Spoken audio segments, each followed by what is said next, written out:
السلام علیکم ورحمۃ اللہ وبرکاتہ۔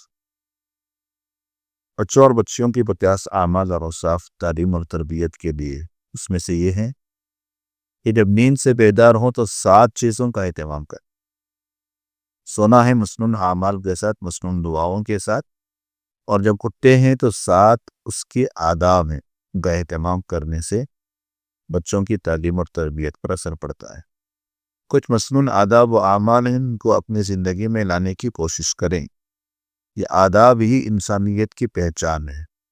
اگر آپ آداب پر زندگی بسر کریں گے تو آپ کا شمار معاشرے کے کامیاب بچوں میں ہوگا۔ اس لیے جب جاگیں تو 7 چیزوں کا اہتمام کریں۔ نمبر 1، جلدی سے اٹھیں، یعنی نماز کا وقت ہوتے ہی اٹھ جائیں۔ سستی نہ کریں کہ ابھی وقت باقی ہے، شیطانی وسوسہ ہے۔ نبی کریم صلی اللہ علیہ وسلم جب مرغ کی آواز سنتے تو بیدار ہو جاتے۔ آپ صلی اللہ علیہ وسلم جب مرغ کی آواز سنتے کھڑے ہو جاتے اور نماز پڑھتے۔ دوسرا مسنون ادب یہ ہے کہ دعا پڑھیں، مسنون دعا پڑھیں۔ الحمدللہ الذی احیانا بعدما اماتنا والیہ النشور۔ اس کا ترجمہ یہ ہے کہ تمام تعریفیں اللہ کے لیے جس نے ہمیں نیند سے جگایا اور ہم سب اسی کی طرف لوٹ کر جانا ہے۔ اور تیسرا ادب یہ ہے کہ نیند کے اثرات کو ختم کرنے کے لیے آنکھوں کو ملنا ہے۔ حدیث پاک میں اللہ کے رسول علیہ السلام نیند سے بیدار ہو کر بیٹھے اور اپنے ہاتھوں کے ذریعے اپنے چہرے پر سے نیند کے اثر کو دور کرنے لگے۔ نمبر 4، مسواک کریں۔ نیند سے بیدار ہو کر مسواک کرنا سنت عمل ہے۔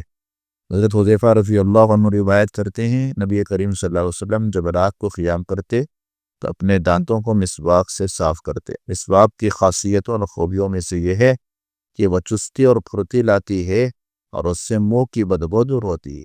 نمبر 5، وضو کریں۔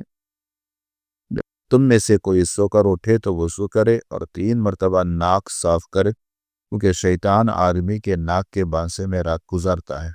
نمبر 6، جو لوگ سو رہے ہیں انہیں اطمینان سے جگا۔ آپ علیہ السلام نے فرمایا جب کوئی شخص بیدار ہو اور اپنے گھر والوں کو بھی بیدار کرے اور دونوں 2 رکعتیں پڑھے تو ان دونوں کا نام کثرت سے ذکر کرنے والوں میں لکھ دیا جاتا ہے۔ 7واں عمل یہ ہے کہ ترجمہ یہ ہے تم میں سے ہر ایک کی بدی پر سونے میں شیطان 3 گرہیں باندھتا ہے اور ہر گرہ پھونک دیتا ہے کہ ابھی بہت رات پڑی ہے، ابھی سو جا۔ جب وہ شخص بیدار ہو کر اللہ کو یاد کرتا ہے تو یہ گرہ کھل جاتی ہے، پھر وضو کرتا ہے تو دوسری بھی گرہ کھل جاتی ہے۔ اس طرح بہت ساری گرہیں کھل جاتی ہیں۔ اگر وہ نماز پڑھے تو تمام گرہیں کھل جاتی ہیں اور اس کی صبح فرحت و انبساط اور شگفتہ خاطری سے نمودار ہوتی اور دن بھر یہی کیفیت رہتی ہے، ورنہ سستی کاہلی کا شکار ہو جاتا ہے، کچھ محنت کرنے کا جی نہیں چاہتا۔